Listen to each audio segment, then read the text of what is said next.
All right, so we're gonna have a quick recap of exponent rules and fractions, okay? Because we're gonna need both of those things in this unit. So first things first, when we're adding or subtracting fractions, we need a common denominator. So common denominator. Okay, denominator is the number on the bottom. And in this case, a common denominator would be 8 because I can multiply 2 by 4 to become 8, right? So I can say 1 over 2 plus 1 over 8.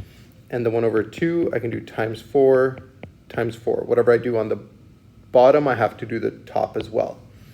And so that would then give me 4 over 8 plus 5 over 8, sorry, plus 1 over 8, which would be 5 over 8. And that's that. Okay? Now, if I have something more complicated like this, a common denominator, well, I can always find a common denominator by multiplying the two denominators together. So my common denominator is going to be 3y times 2, which is 6y. Okay? And so then to get to 6y, the question is just, what do I need to multiply this 3y by? Well, I need to multiply it by 2. So I do the same thing to the top. So that's going to be 4x over 6y minus, and I need to multiply the 2 by 3y to get 6y. So I need to do the same thing to the top. So that's going to be 3y squared over 6y. So this is 4x minus 3y squared over 6y. Okay?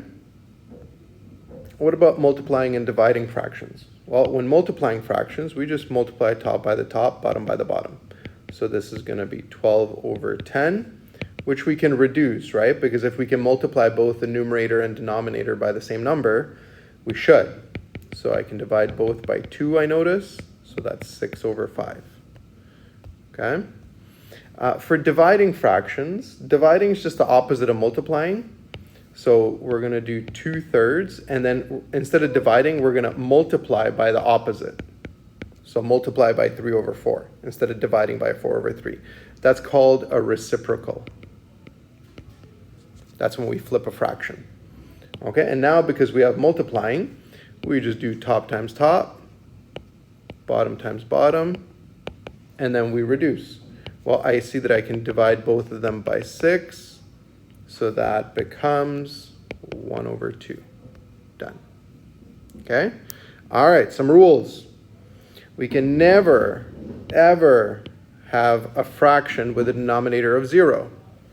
Why? Well, because if I have 12 cookies and I need to divide them amongst 0 people, there's no way to do that because I already have 12 cookies. All right? So there's never dividing by 0 is not allowed. Okay? So we can't divide by 0. Okay? Cross multiplication. A lot of students use cross multiplication too often. That can only happen when we're solving an equation. So for example, 3x is equal to 2 over 5. I can cross multiply this because there's an equal sign. So we can multiply. Okay?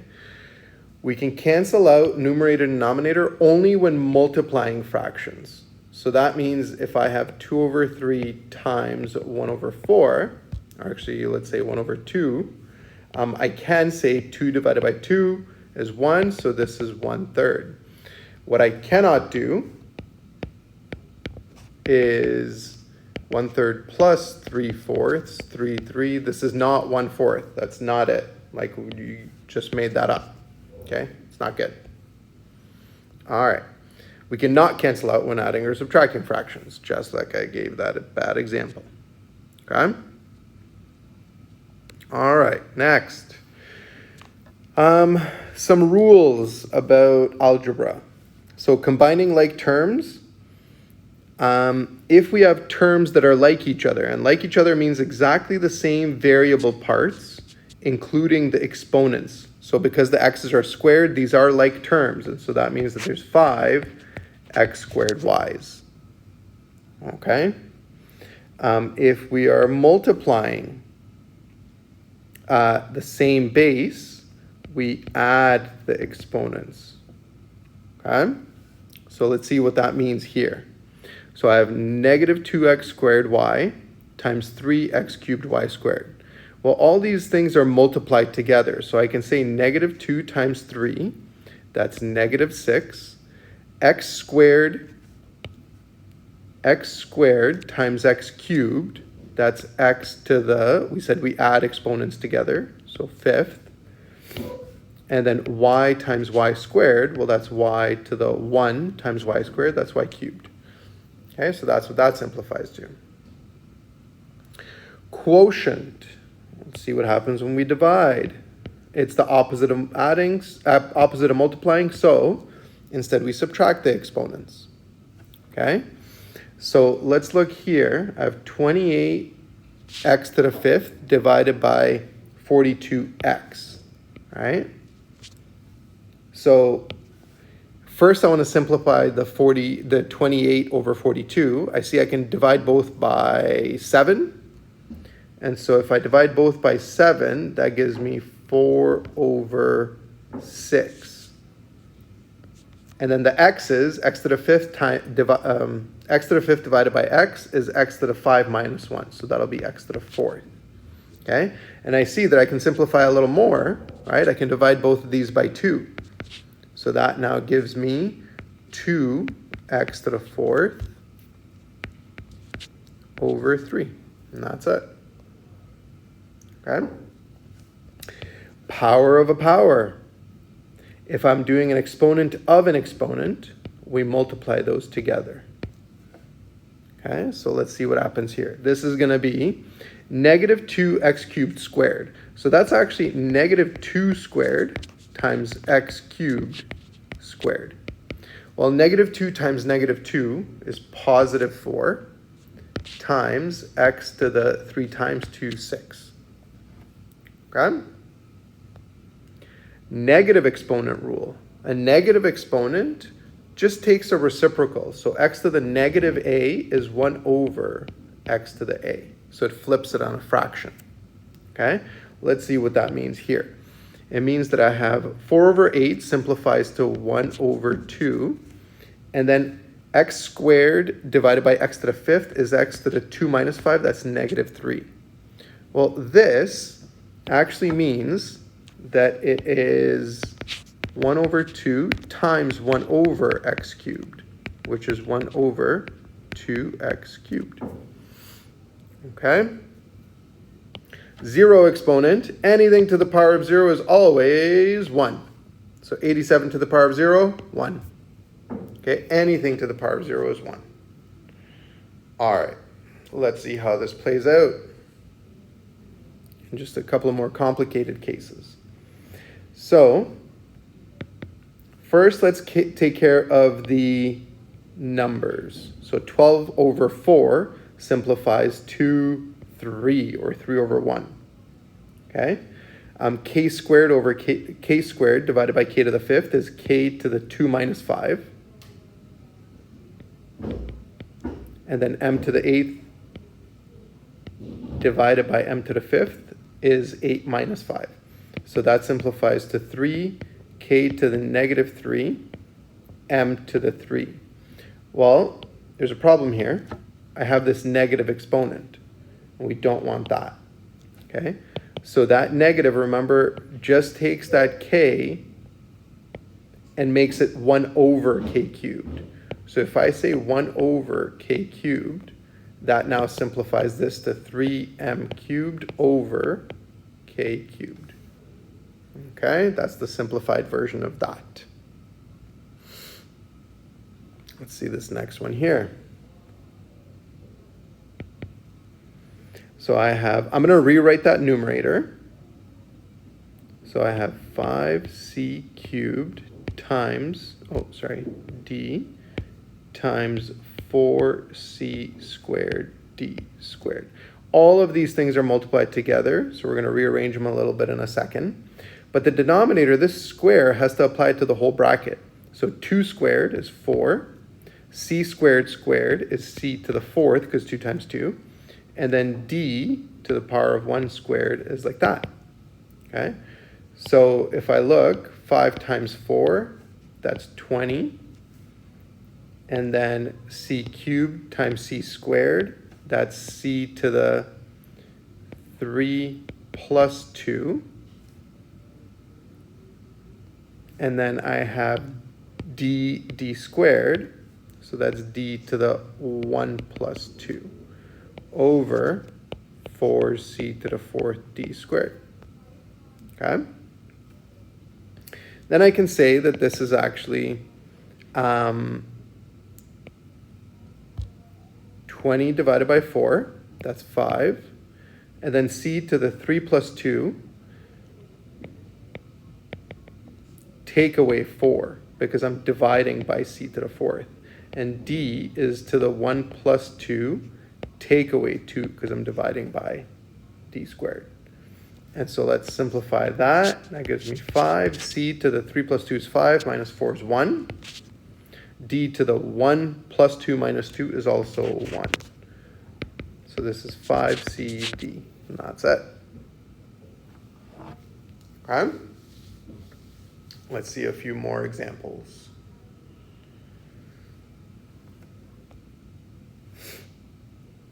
All right, so first I'm going to expand the numerator. And 3 cubed, like 3 cubed, is 27, x cubed, y cubed, over 9x to the 4th, y to the 4th.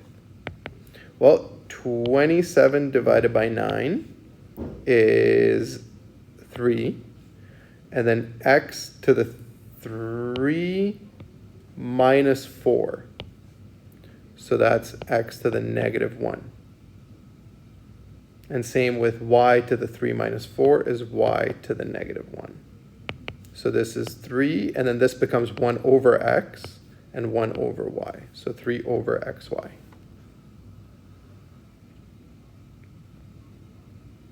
Okay? All right, let's see this. So I have 2z cubed to the negative 2. All right, so 2z cubed to the negative 2 becomes 1 over 2z cubed squared. And then over w to the 5th z squared. Okay, let's simplify that. So dividing, this is a fraction divided by something. So that means that instead I'm going to write it as 2z cubed squared times, now instead of dividing by w to the 5th z squared, I'm going to multiply it by 1 over w to the 5th z squared. Okay? And we're almost there. I just have to take care of simplifying this square here first. So that becomes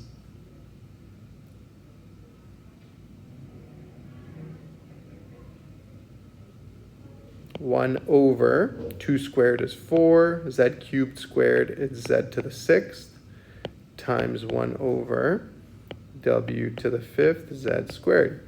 Okay, and now we know that with fractions we multiply top times the top, so 1, and bottom times bottom, so 4.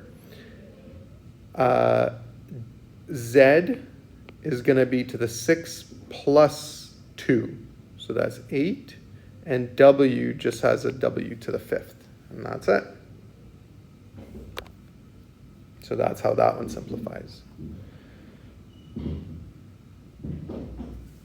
All right, let's do this next one.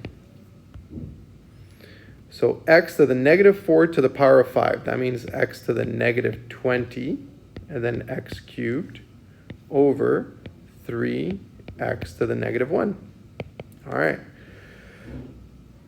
So let's separate this out. I'm just going to focus on the x's, and I'm going to leave this fraction as over 3, which means it's kind of like 1 over 3. So 1 over 3, and then the x is going to be to the negative 20, and then I'm multiplying with x cubed, so plus 3, and then dividing by x to the negative 1. So take away negative 1.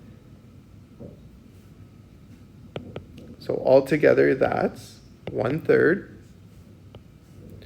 x to the negative 20 plus 3, that's negative 17, plus 1, because take away negative 1 is plus. So negative 17 plus 1 is negative 16. Well, the fact that this is negative now forces it down into the denominator. So this is really 1 over 3x to the 16. All right? And let's do one last one where we combine everything that we talked about. So I'm adding fractions, so I need a common denominator, and it's going to happen when I multiply the two denominators together. So this is 6x squared y. That's my denominator. Okay? So I'm going to write these out a little bit bigger. So I have 3x cubed over 2x squared plus 4y to the fourth over 3y. So to get 6x squared y from here, I need to multiply by 3y. And I do the same thing to the top. So that gives me 3 times 3 is 9, x cubed y, over 2 times 3 is 6, x squared y, plus, or for the second one, I need to multiply by 2x squared in order to end up with 6x squared y. So I do the same thing to the top and the bottom. So the numerator now gives me 4 times 2 is 8, x squared y to the fourth, over 3 times 2 is 6, x squared y. Okay, and now I have common denominator, so I can just have a fraction with 6x squared y. And the numerator is just going to be one numerator plus the other. And that's it. Okay, that's how we get, that's how we add fractions that involves exponents and variables as well. Okay.